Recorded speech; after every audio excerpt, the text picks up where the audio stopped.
Na semana passada a gente viu aspectos históricos e geográficos. Claro, junto com isso, a gente falou de textos bíblicos, né? de cumprimento de promessas bíblicas, até com relação ao que aconteceu em Israel depois de quase 2000 anos espalhados no mundo. Deus os fez voltar, né? Explicando sobre a questão do porquê alguns teólogos, algumas igrejas não projetam nenhum plano de Deus ainda para a nação de Israel. Acho que o que Deus tinha para Israel enquanto nação já se concluiu, já encerrou quando Cristo veio e acabou, né? E agora todo mundo que aceita Jesus é salvo, acabou o papo, Deus não tem mais nada com Israel, né? Por isso que alguns deles são até contra Israel estar na pátria. Aí você soma essa visão, eu vou dizer não apenas soteriológica, mas escatológica com relação a Israel, com uma visão política, porque existem muitos teólogos, até mesmo no meio protestante, que são de linha marxista. E normalmente quem é de linha marxista, existe isso, né? A gente já estudou sobre isso aqui. Você pode voltar a estudar a chamada teologia da libertação na doutrina católica, e a teologia da missão integral, né? O integralista na visão evangélica. São teólogos protestantes de linha esquerdista que aderem à linha de Karl Marx. Normalmente essa turma, por uma questão político-ideológica, normalmente essa turma aí é contra Israel. Normalmente essa turma ela se alinha, e os políticos de esquerda se alinham nessa linha normalmente, né? Então, irmãos, a gente analisou isso na semana passada, mas eu queria ver um pouco com os irmãos, como estou dizendo, não deu para passar em nada escrito, mas vamos conversar um pouco na palavra aqui, sobre o aspecto soteriológico, o que Paulo fala em Romanos, e também veremos sobre o aspecto escatológico, o que Deus tem para Israel. E o que Deus tem para Israel, numa interpretação hoje acerca do que é a igreja, e uma interpretação futura, depois do arrebatamento da igreja, o que Deus tem para Israel, tanto no aspecto da grande tribulação, como no aspecto do milênio. Sobre o aspecto escatológico, Romanos capítulo 10, o apóstolo Paulo, desde o capítulo 9 até o capítulo 11, ele vai discorrendo sobre a questão de Israel no plano da salvação. Então a carta de Paulo aos Romanos, que é a carta onde mais se dá detalhes sobre a doutrina da salvação, e nela é revelada a justiça de Deus, e as palavras justiça, condenação, salvação, elas são o didáskalos, né? Ela é repetida. Obrigado, meu amado. Olha que copo bonito de novo, eu até me alegrou já. Eu tenho medo de passar daqui para cá e me esbarrar aqui. Eu passei no teste semana passada e passei hoje. Eu vou ficar repetindo muito, não vai dar nunca. Então, a justiça, o didáskalos, né? Amartia, pecado, são palavras muito repetidas em Romanos. Justo, né? São palavras muito repetidas em Romanos. Justamente o povo romano, que é o berço da justiça, né? Que ensinou o mundo os princípios do direito, ou não é? O código romano, né? Então é o berço. O povo romano, greco-romano, mas mais mais com S, mais e S. Os romanos deram ao mundo isso, né? E o apóstolo Paulo, na inspiração do Espírito Santo, o poliglota Paulo, o sábio Paulo, na unção do Espírito, ele desenvolve essa questão de justiça e condenação. Não existe uma carta no Novo Testamento onde se fala mais isso do que Romanos. E Paulo, escrevendo aos Romanos, ele coloca, eu já falei isso aqui N vezes, os judeus debaixo da condenação de Deus, os gentios, no capítulo 1, debaixo da condenação de Deus, coloca os judeus debaixo da condenação. No capítulo 3, todos estão debaixo do pecado. No capítulo 5, no versículo 20, ele dá a boa notícia de que onde abundou o pecado, superabundou a graça. E no capítulo 8, fecha dizendo: portanto, agora nenhuma condenação há para os que estão em Cristo Jesus. Então, do capítulo 1 ao capítulo 8 é esse desenvolvimento. Agora, do capítulo 9 até o 11, Israel. E ele termina, depois de todo esse desenvolvimento da manifestação da justiça, no capítulo 1, 2 e 3, onde estão todos debaixo do pecado. Capítulo 5, mas diz que a graça superabundou, e aqueles que estão em Cristo não estão sob condenação. Aí ele, depois de escrever isso tudo, quem leu o capítulo 9 a 11 com coração de devoção, jamais vai entender que Deus não tem planos com Israel. Capítulo 9, capítulo 10, com coração aberto, com devoção, vai entender que Deus ainda tem planos para com esse povo. Depois de toda essa revelação, ele canta um hino, do 33 ao 36, e ele encerra todo esse ensinamento dizendo: ó profundidade das riquezas, tanto da sabedoria como da ciência de Deus, quão insondáveis são os seus juízos, quão inescrutáveis os seus caminhos. Pois quem jamais conheceu a mente do Senhor, ou quem se fez o seu conselheiro, quem deu primeiro ele para que ele seja recompensado, porque dele, por ele, para ele são todas as coisas. Glória, pois, a ele eternamente. Amém. Você pode dizer amém? Amém. Aí do capítulo 12 em diante, são versículos, são capítulos devocionais e exortativos, não mais com tanto teor teológico. Então, assim você divide Romanos, do 1 até o 11, todo esse desenvolvimento teológico, e do 12 até o 16, quando termina, você tem capítulos mais exortativos e devocionais.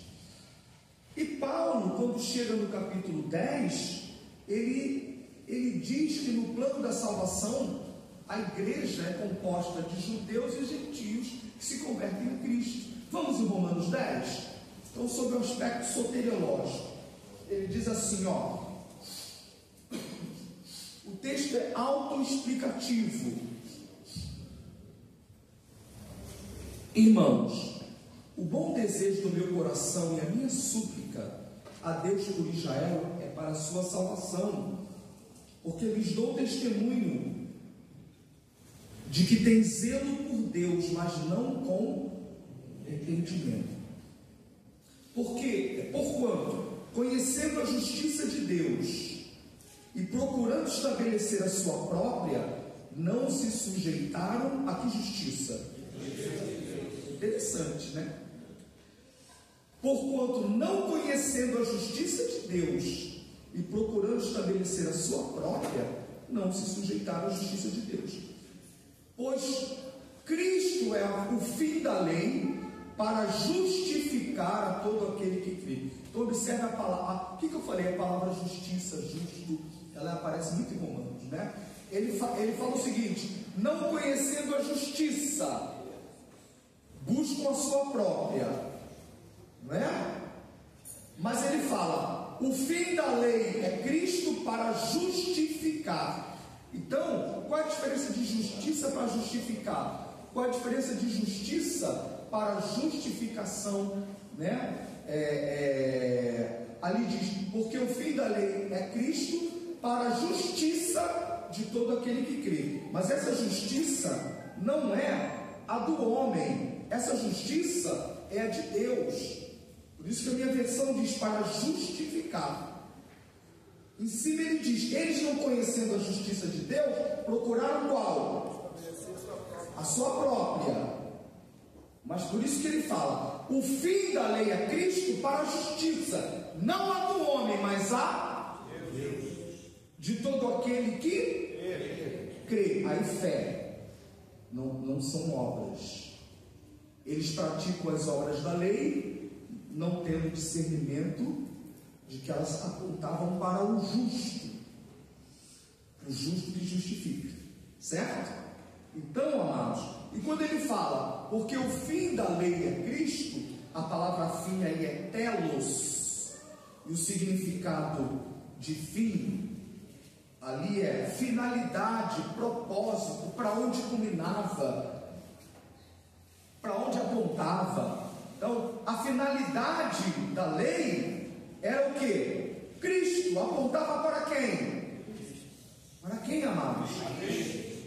Para Cristo. Então, o fim da lei era Cristo, apontava para Cristo, tá certo? Então, amados, aí ele continua dizendo, interessante que há um outro versículo no Novo Testamento que ele fala, o fim da lei é o amor. Eu já falei isso aqui uma vez. Aí você, interessante, o fim da lei é Cristo, o fim da lei é o amor. Aí você mantém, então Cristo igual ao amor.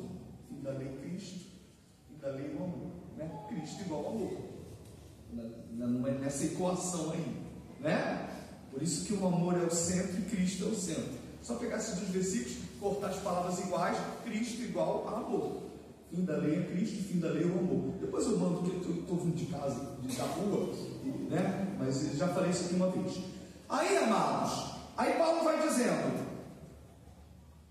porque Moisés escreveu que o homem que pratica a justiça, que vem da lei, viverá por ela, mas a justiça que vem da fé, diz assim, não digas em teu coração quem subirá ao céu, ele vai desenvolvendo isso, mas eu quero chegar ao 8, vamos para o 8, mas que diz, a palavra está perto de ti, na tua e no teu coração, isto é, a palavra da obra, a palavra da fé que pregamos. Aí Paulo desenvolve os versículos que os evangelistas e missionários pregam no mundo todo. Aí ele fala, porque se com a tua boca confessares a Jesus como Senhor, e em teu coração creres que Deus o ressuscitou dentre os mortos, serás salvo. Pois é com o coração que se crê para a justiça, e com a boca que se faz confissão para a salvação. Então nem todos podem falar com a boca, e Deus sabe que aquele que não falar com a boca porque não pôde falar, mas o importante é que começou onde? Coração. A gente criou as bobeiras à toa. Pastor, falou para mim uma vez, e quem é mudo? Se contou a boca, confessar nem pode falar? Não, a boca é confissão pública, entendeu? O cara é mudo, o cara não vai para o céu, eu só estou na esquina. Se com o coração creu, e ele pode falar com a boca, ele vai dizer, eu creio, amém? Amém. Mas o coração creu, a boca não pode falar, meu filho, glória. Deus entendeu como eu creio, amado. Amém ou não amém? Amém. Cara, uns besteiras aí, né? Ele não pode falar, eu creio, ele falou, amém. E a pessoa está lá, irmãos. Outra coisa, isso existe? Eu creio que existe. Eu já orei por alguém mais de uma vez no CTI e eu estava lá. Ora comigo, Jesus é bom, Senhor amado, que, né? Pessoa da paz.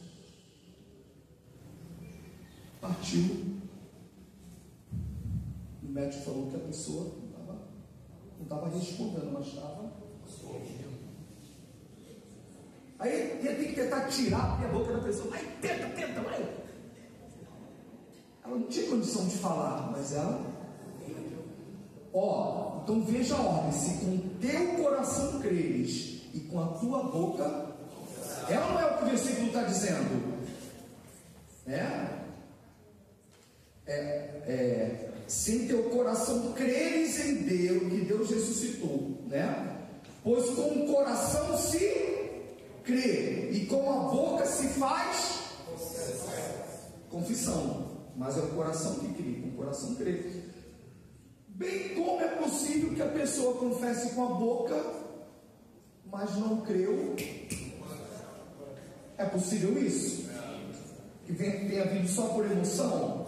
Diga, eu confesso. Não, fazer o quê? Eu confesso, não entendeu nada. Então cuidado, até a pessoa que traz alguém para frente pode trazer como um aconselhamento para estimular, mas não força não. A pessoa está dando o passo mais importante da vida dela.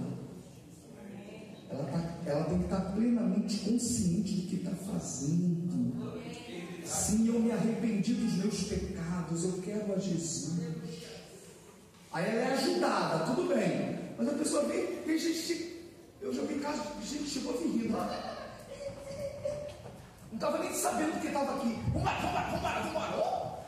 Não entendeu? Não é assim não, irmãos. Você tem que estar consciente do que está fazendo. Entendendo a importância desse momento. A importância desse momento. Que ela realmente está crendo e realmente vai confessar. Então, eu já vi caso, a pessoa levantou a mão do outro.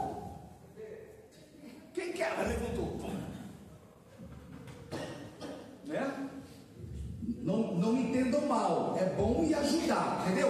É bom aconselhar, é bom orientar, Estou dizendo que a pessoa não pode ir na pessoa orientar, tira uma dúvida. Às vezes a pessoa do lado é tudo que estava precisando. Entenderam o que eu estou falando? Era tudo que a pessoa precisava, alguém para estimular. Você tem que entender o contexto ali. Entender? Aí então Paulo está dizendo: mas que diz, a palavra está perto de ti, na tua boca e no teu coração. Isto é a palavra da fé que pregamos. Porque se com a tua boca confessares a Jesus como Senhor, e em teu coração creres que Deus o ressuscitou dentre os mortos, serás salvo. Pois é com o coração que se crê para a justiça, e com a boca que se faz confissão para a salvação. Porque a Escritura diz: ninguém que nele crê será confundido.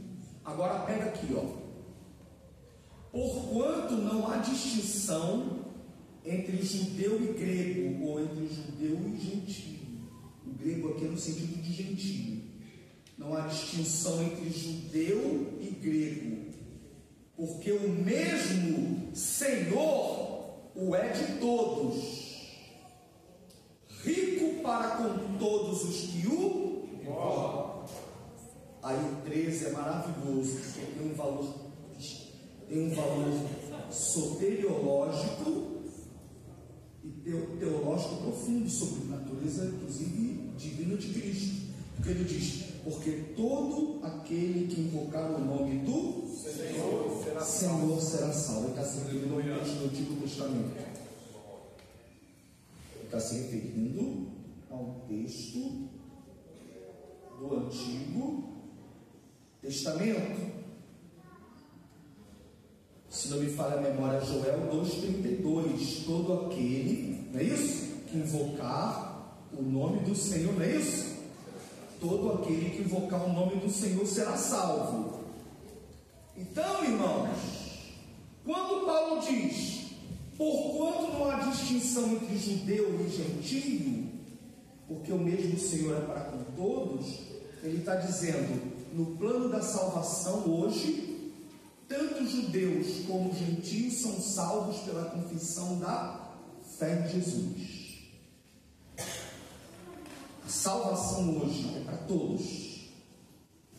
Quem é salvo hoje? Gentio que confessa Jesus como Senhor. Quem é salvo hoje? Judeu que confessa Jesus como Senhor. Qual é o povo legítimo de Deus na terra hoje? Igreja. A igreja só é uma. Deus só tem um povo. Aleluia. A igreja, a sua igreja. Paulo fala em Efésios, vai comigo. Efésios capítulo 2, a partir do 11. Portanto, lembrai-vos de que outrora, vós gentios na carne, chamados incircuncisos, pelos que na carne se chamam circuncisão, feita pela mão dos homens, estáveis naquele tempo sem Cristo, separados da comunidade de Israel e estranhos aos pactos da promessa, não tendo esperança e sem Deus no mundo. Mas agora em Cristo, é bom isso, em Cristo, vós que antes estáveis longe, já pelo sangue de Cristo chegaste perto. Porque Ele é a nossa paz, o qual de ambos os povos fez. Esse ambos os povos, judeus e gentios, o qual de ambos os povos fez um, e derrubando a parede da separação que estava no meio, na sua carne desfez a inimizade. Isto é, a lei dos mandamentos contidos em ordenanças, para criar em si mesmo, olha que lindo agora, isso que é a igreja, para criar em si mesmo, dos dois, um novo homem, assim fazendo a paz, e pela cruz, aleluia, e pela cruz, reconciliar ambos com Deus em um só corpo, judeus, mais gentios em Cristo, formam um só corpo. Amém, amados? É isso que Paulo está dizendo. Formando um só corpo. Eu acho isso lindo. Onde eu parei? Não, fez isso de ambos um só corpo, né? É isso, matando a inimizade.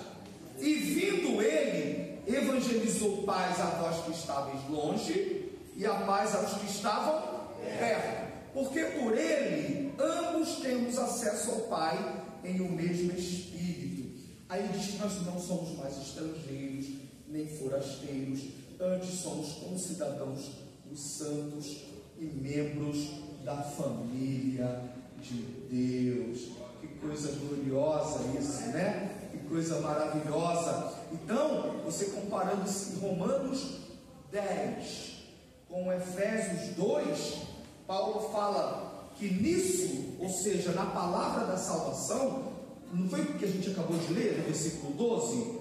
Não há distinção entre judeu e gentio, entre judeu e grego, né? Ou seja, como o homem pode ser salvo hoje? Os versículos de cima dizem: a palavra da salvação está perto de ti, na tua boca e no teu coração.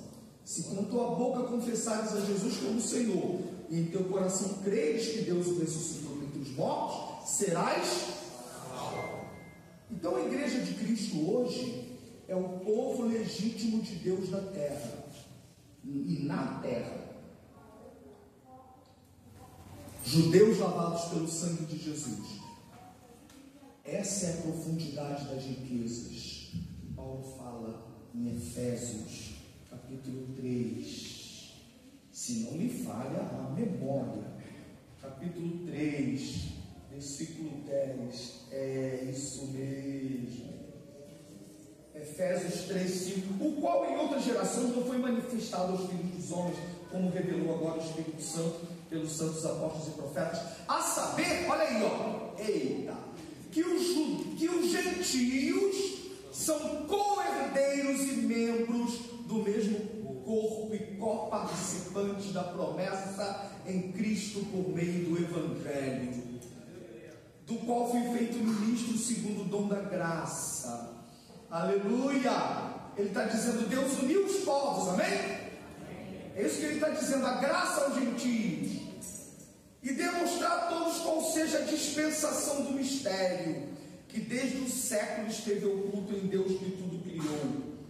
Aí ele fala no 10, para que agora a multiforme sabedoria de Deus seja manifestada por meio da igreja aos principados e potestades nas regiões celestiais. O plano da salvação cumprido em Cristo foi a manifestação da multiforme sabedoria de Deus, que Deus uniu em si, no seu Filho Jesus Cristo, judeus e gentios.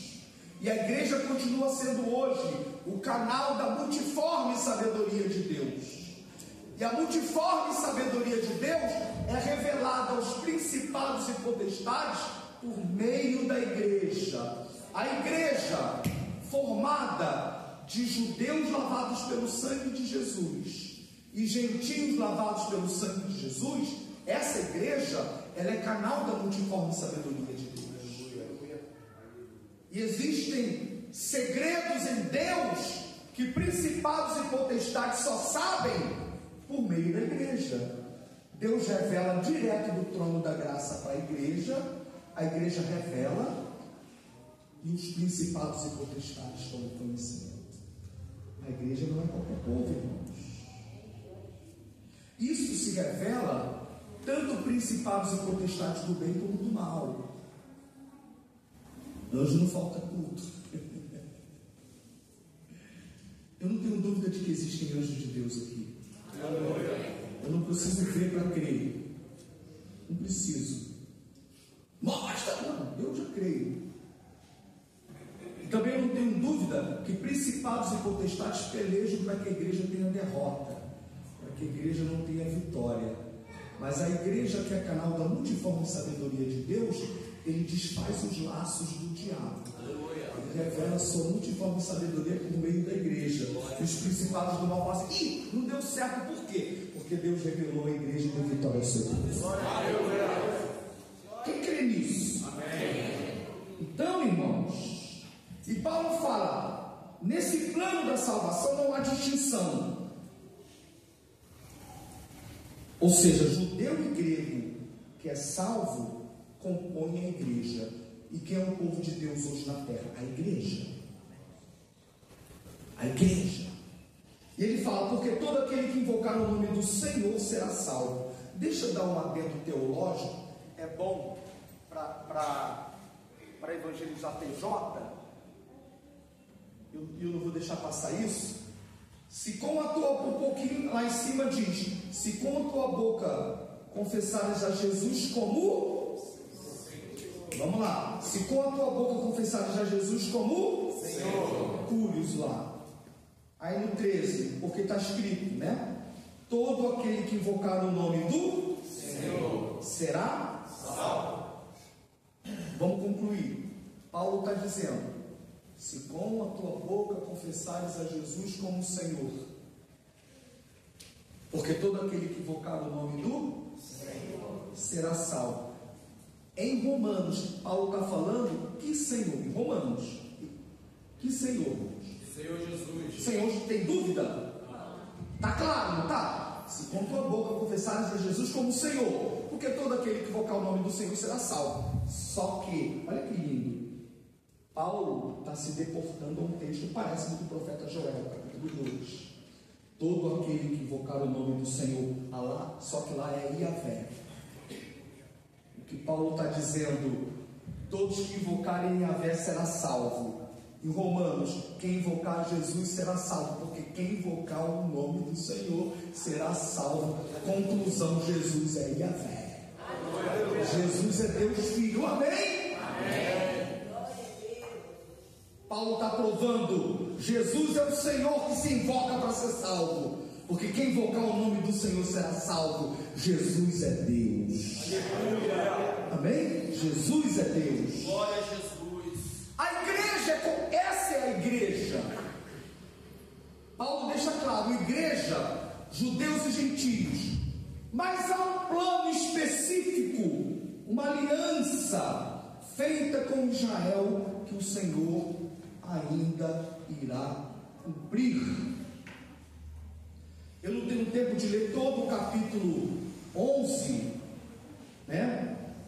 Mas no início ele fala, capítulo 11 de Romanos: pergunto, pois, acaso rejeitou Deus ao seu povo? Esse seu povo aqui, eu já vi gente querendo interpretar que é um Israel espiritual, que é a igreja. Não, tem que ser honesto com o texto. Esse seu povo aí é Israel. E quando ele fala, acaso rejeitou Deus o seu povo, Paulo está dizendo, será que, primeira coisa, Paulo está afirmando que Israel é povo de Deus. Amém ou não, amém? Primeira coisa.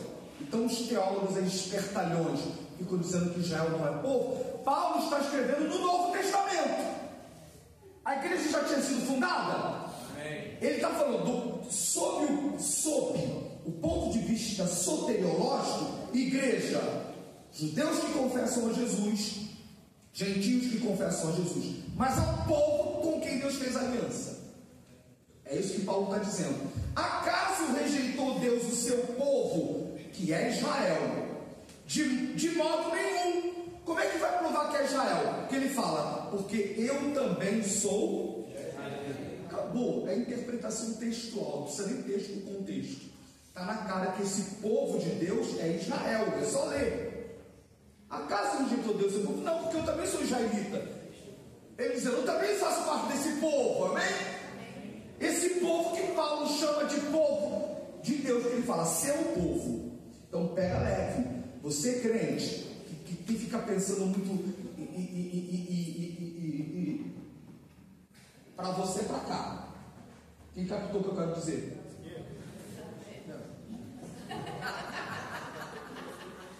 Israel não é povo. Lê a Bíblia direito. Como essa semana eu peguei, eu fui saudosista. Eu lembro da minha pré-adolescência, que é 11 anos, 12 anos, 13 já é adolescência. Até os meus 14, 15 anos. E o auge foi em 1987. Aí eu já tinha 17 anos. Eu sou de 70, vou para 56. Eu lembro dos auges da mensagem dos maiores televangelistas. Isso a própria Fox News, americana, falou. Foi o maior televangelista que existiu e que Billy Graham respeitava. E ele no auge, ele tem uma mensagem sobre Israel que eu acho, né? Ele fala, olha, não deixa que esse povo é povo de Deus. Jim Swaggart, lá na década de 80, né? E Paulo está dizendo, acaso rejeitou Deus o seu povo? De modo nenhum, porque eu também sou israelita, da descendência de Abraão, da tribo de Benjamim. Pega leve. Eu disse que espiritualmente hoje Israel está morto, com base em Ezequiel 37, certo? Eles não têm discernimento espiritual, mas tem uma aliança com eles, há um pacto com eles. Isso nós temos que ter muito cuidado com isso, né? Deus não rejeitou o seu povo que antes conheceu. Ou não sabeis o que a Escritura diz a Elias? Aí Paulo vai desenvolvendo. Ou não sabeis a Escritura que diz como ele fala a Deus contra Israel, dizendo, Senhor, mataram os teus profetas e derribaram os teus altares e só eu fiquei. Aí Paulo vai desenvolvendo que é o remanescente pela teologia da graça.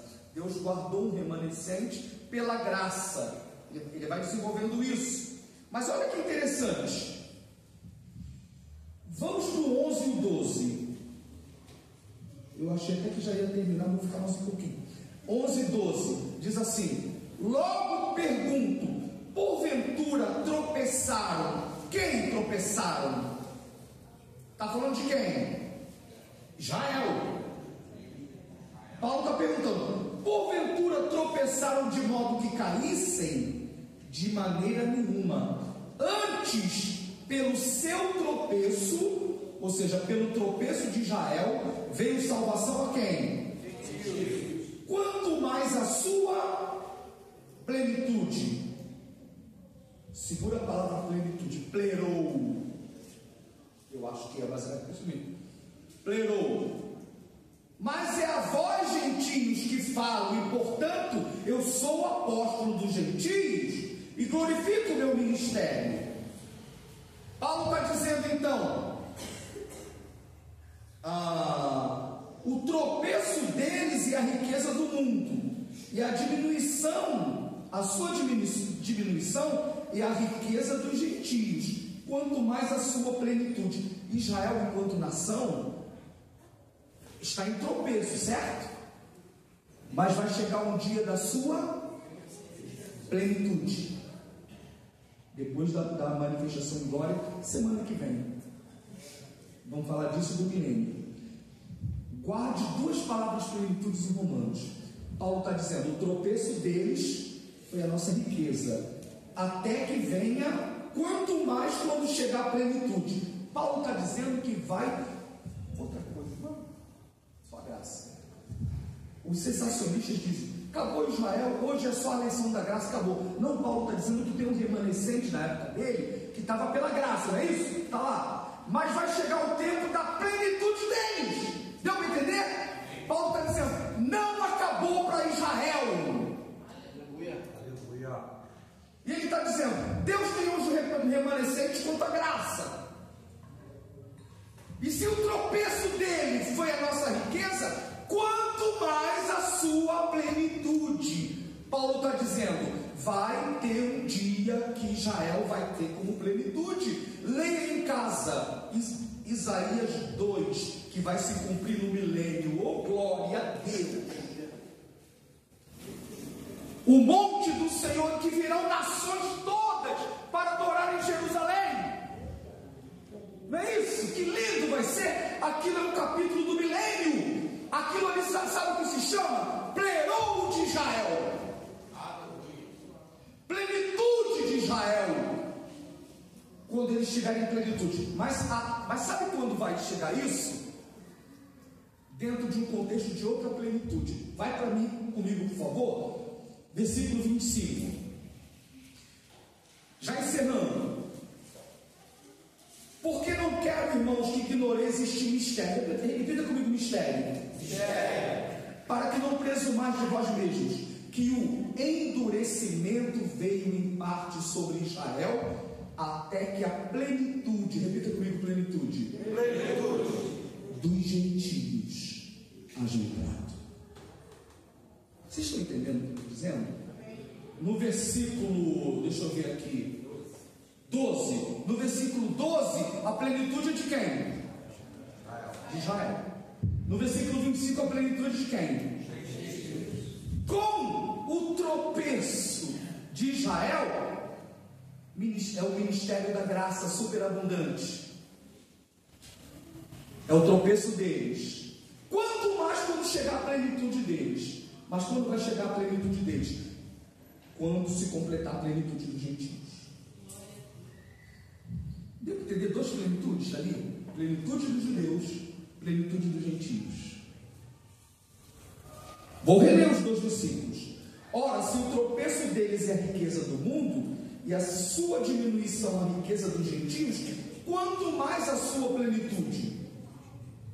E o versículo diz, porquanto não quero, irmãos, que ignoreis este mistério, para que não presumais de vós mesmos, que o endurecimento veio em parte sobre Israel, até que a plenitude dos gentios haja. Alguém tem dúvida que o 12 é plenitude?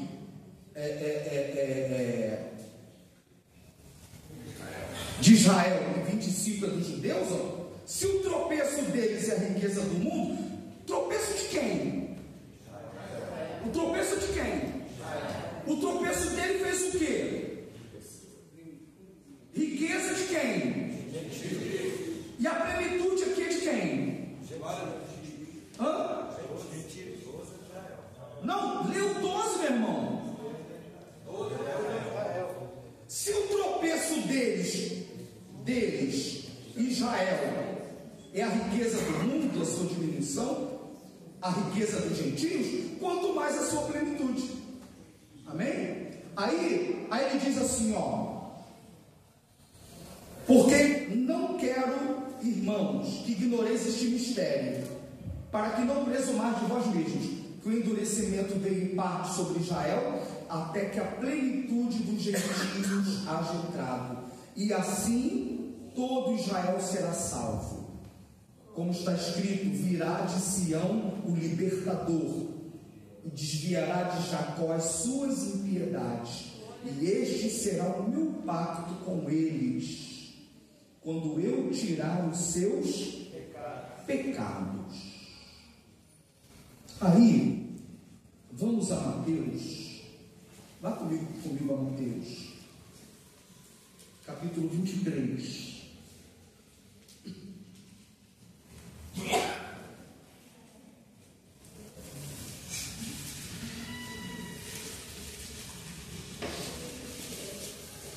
Eu já disse semana passada, já estou em momentos finais. Jerusalém, Jerusalém, que matas os profetas e apedrejas os que te são enviados. Quantas vezes quis eu ajuntar os teus filhos, como a galinha junta os seus pintos, debaixo das suas asas, e não quisestes. Eis aí abandonada vos é a vossa casa. Qual é a versão que está aí? A vossa casa é deixada deserta.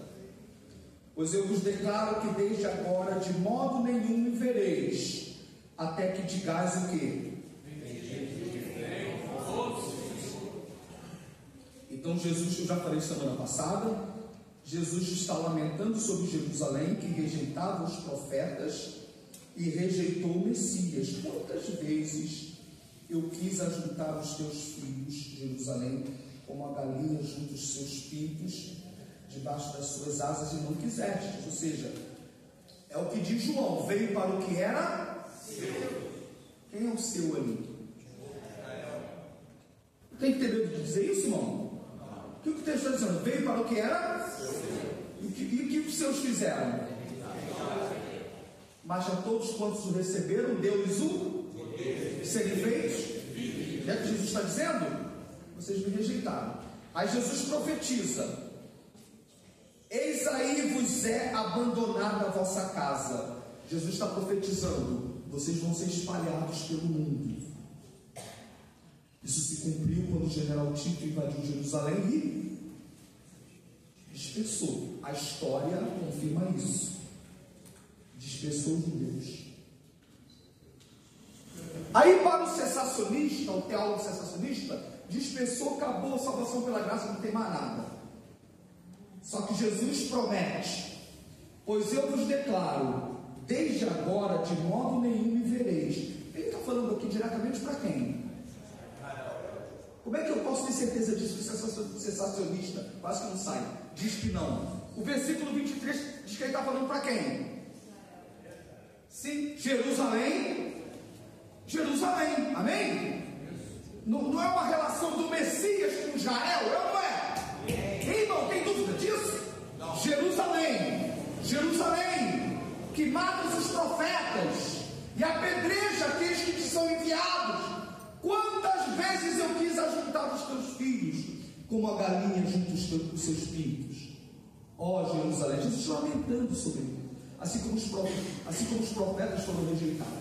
Aí Jesus diz para Israel: desde agora vocês não mais viverão, até aquele dia que vocês dirão, ou que digais: bendito o que vem em nome do Senhor. Aí há um texto: louvado seja o nome do Senhor. Me ajudem aí, porque eu estou falando tudo de cabeça. Que diz assim, eu acho que é Zacarias 12 ou Zacarias 14, tem no Novo Testamento também, acho que é Apocalipse. E olharão para aquele a quem transpassaram e o prantearão como quem pranteia por um primogênito. Hã? É isso mesmo? Então acertei. Olha o que diz Zacarias 12:10. Mas sobre a casa de Davi, isso no final da grande tribulação, irmãos. No final da grande tribulação. Eu acho tremendo que Zacarias 12, final da grande tribulação, Zacarias 13, a conversão dos judeus, porque diz no 13, depois que Jesus se manifestar, vai haver uma fonte aberta para a casa de Davi. Aleluia. Judeus se convertendo ao Senhor, haverá uma fonte aberta, e o 14, o milênio, e o Senhor reinará sobre toda a terra, né? Ele ajuntará todas as nações para virem contra os judeus, no 14, né? Aí diz assim, 12:10, mas sobre a casa de Davi e sobre os habitantes de Jerusalém derramarei espírito de graça, de súplica. Olha aqui, ó, e olharão para aquele a quem transpassaram, e o prantearão como quem pranteia por um. Tem um versículo no Novo Testamento que repete isso aqui. E olharão para aquele que transpassaram. Aí Jesus disse: vocês não mais me verão, Jerusalém, até aquele dia que vocês dirão, olharão e dirão. Eles vão olhar para aquele que é transpassado. Eles vão ter aceito o anticristo, pensando que é o Cristo. Vamos estudar essa terceira semana de Daniel, semana que vem, junto com isso aqui? Vamos, ó, e olharão para aquele transpassado, vamos lá, Jerusalém, e vão dizer: e bendito que vem em nome do Senhor. Esse é o meu Messias, esse é o meu Salvador. Glória a Deus. Eu creio nisso, eu creio nessa interpretação. Eu creio que Deus não rejeitou o seu povo para sempre. Eu creio que isso vai se cumprir no nome precioso de Jesus Cristo. Louvado seja o nome do Senhor. E eu encerro aqui hoje Atos capítulo 1.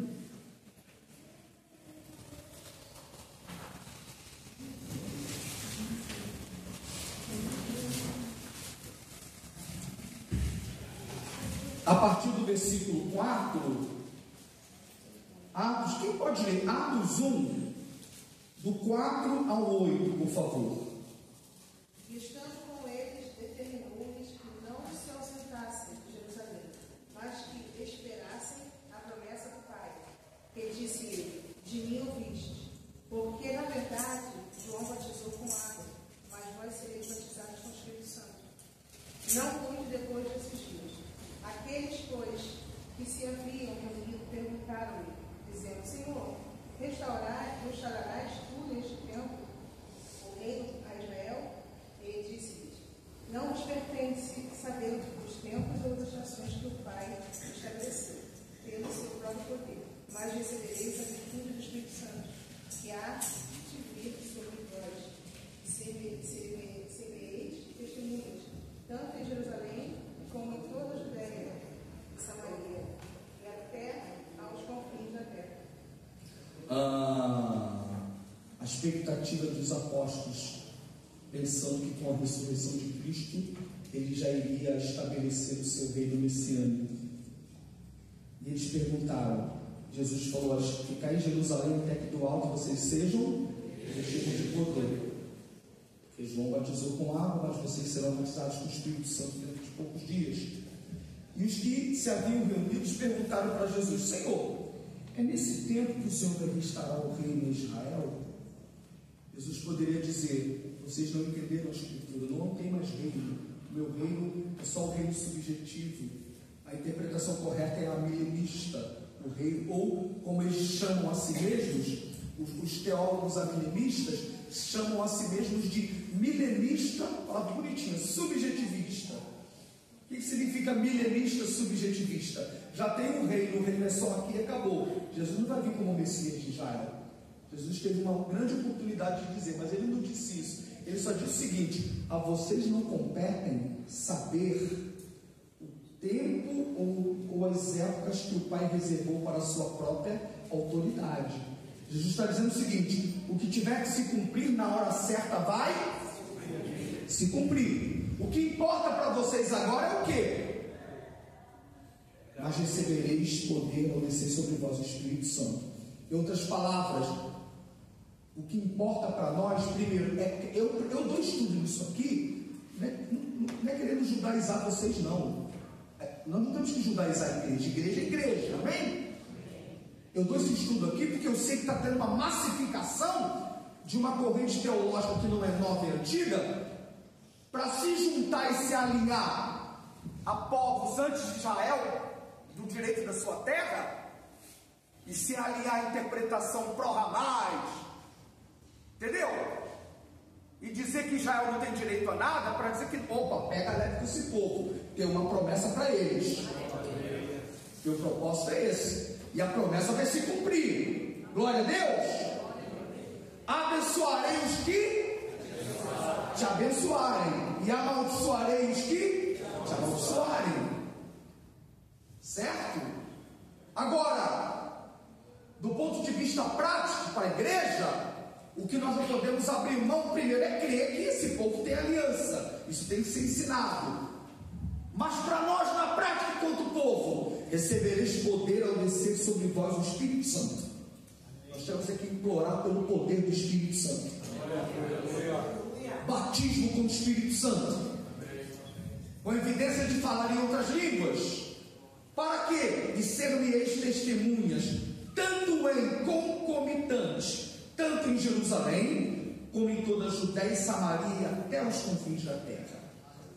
Então essa promessa é para hoje, porque temos que chegar hoje nos confins da terra. Creia que Deus tem aliança com Israel. Creia que Deus vai cumprir a sua aliança para Israel. Temos que receber poder e pregar o Evangelho a toda criatura. Porque todo aquele que invocar o nome do Senhor será salvo. E que Senhor é esse? Jesus. Pregue para judeu hoje para aceitar Jesus. Pregue para palestino aceitar hoje Jesus. Pregue para quem está na Amazônia para aceitar hoje Jesus. Pregue para asiático para aceitar hoje Jesus. Pregue para europeu. Preguemos nos 4 cantos da terra, cheios do Espírito Santo, que Jesus é o Salvador da humanidade.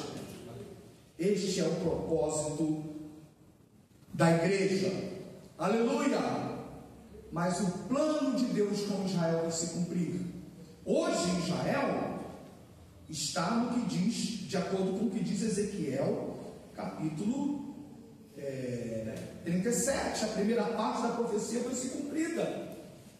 O vale de ossos secos, sequíssimos, separados, se juntou. Não é isso? Em 1948 Israel voltou a ser nação.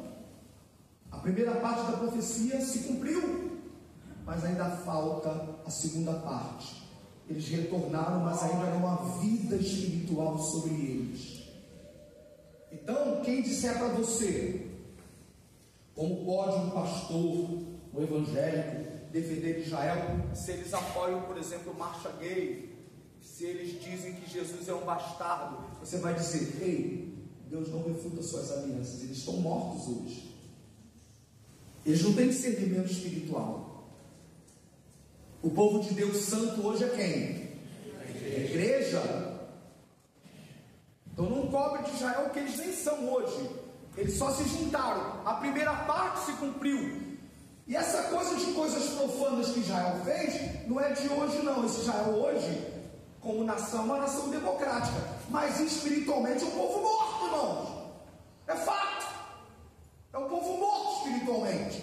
Mas isso já é antigo, até na época dos profetas isso acontecia. Eram mortos vivos, e nem por isso Deus cancelou o seu plano. Nem por isso Deus cancelou o seu pacto. É isso que vai se cumprir, até que venha a manifestação de Cristo em glória. Como eu disse, para a igreja Cristo virá como noivo, para Israel Cristo virá como Messias para conserto, mas para os gentios virá como Rei dos reis, Senhor dos senhores, como juiz.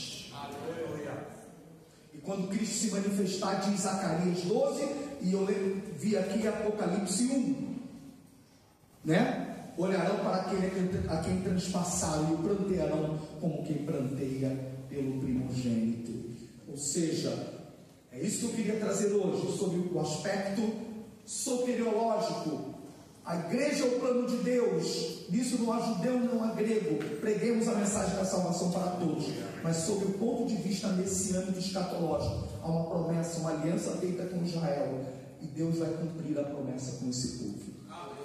Que Deus abençoe a DCM em nome de Jesus Cristo. Você pode glorificar o Senhor? A Ti, Senhor, toda honra, toda glória, todo louvor e toda adoração pelos séculos dos séculos.